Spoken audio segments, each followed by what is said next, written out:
All right, welcome. It's time for us to look at all the big talking points making the round on the desk on Global Television. My name is Anthony Momodu. Welcome to today's edition. It's the 9th day of August 2024, and we've got a very exciting talking points to look at on today's edition. We're already joined by our guest who is live in the studio. Her name Gertrude.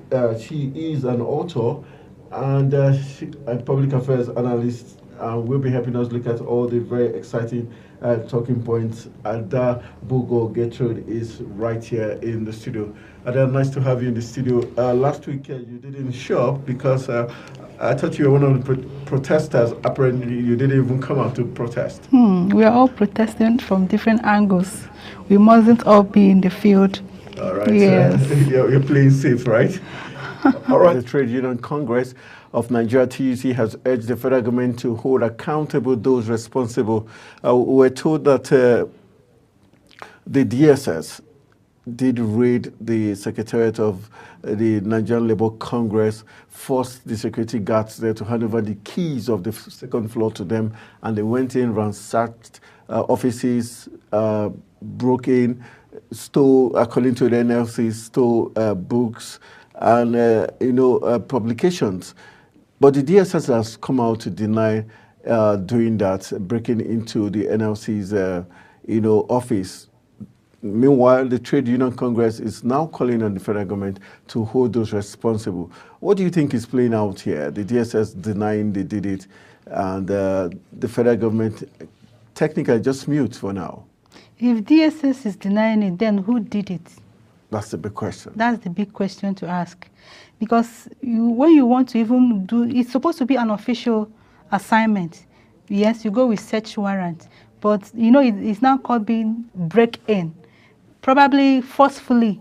Because if you're on an official assignment, and you are a force, DSS is a force, police is a force, military, Nigerian army is a force.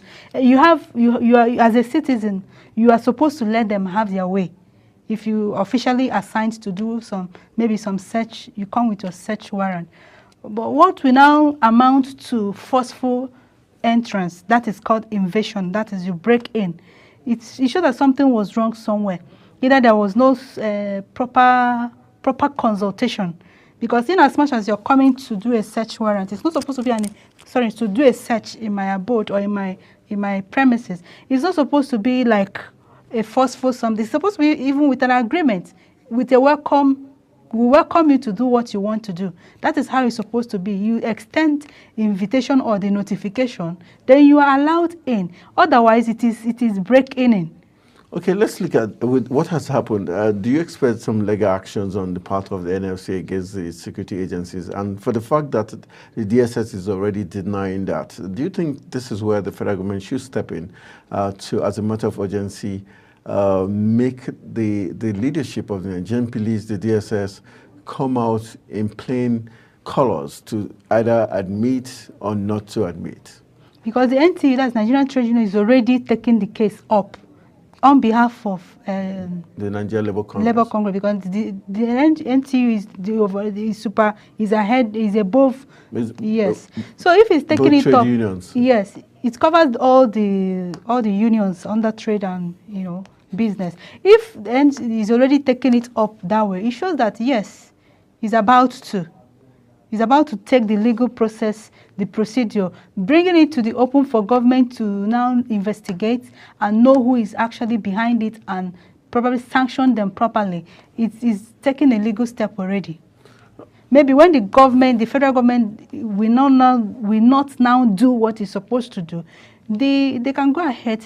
That's why we are in democracy. But what does this show about our security agencies in the country, the fact that they cannot be truly professional? They are supposed to protect our democratic principles by doing the right thing. But when they're doing it this way, what does that tell us about how professional? It's all mirroring the inadequacies of our, the judicial system, our security system, our overall democracy, because it's not supposed to be so. It shows that there is a gap of inadequacy, because at the end of the day, these things can happen in Nigeria and people can get away with it. Your rights are not really protected. They're only protected on papers. When it comes to action, It's actually invasion of human rights, no matter who is signed behind the search warrant you have. You don't just do it with force. You do it in agreement with the person you're coming. Just like arrest. Do you know that to arrest somebody doesn't necessarily mean you go and beat them, hit them, force them out? It's only in Nigeria that these things happen. To arrest someone, they come, in fact, they give themselves to you. You already come, you told them, you let them know. They come and make themselves available.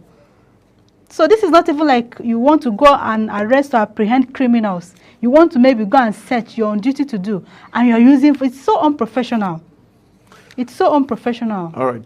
Let's, looking at this, the fact the NLC have called for the security agents, whoever did carry out that activities, to return those materials. Do you see that happening? And how do you see that playing out? Let's hope they return them. Because when the DSS is already denying, it shows that even if they go to court, it's going to be a long case. It's going to be, because it's not a masked invasion. It is people that came there, probably with uniforms. There were discussions, probably with videos and photos to show who did. And if those people are faceless, then try to trace them and bring them to book. That is what the union is saying. All right, let's see how that's going to pan out. But very disturbing the fact that security agencies had to raid the Secretariat of the Nigerian Labour Congress. We'll be looking at other stories. Let's go for a very quick break.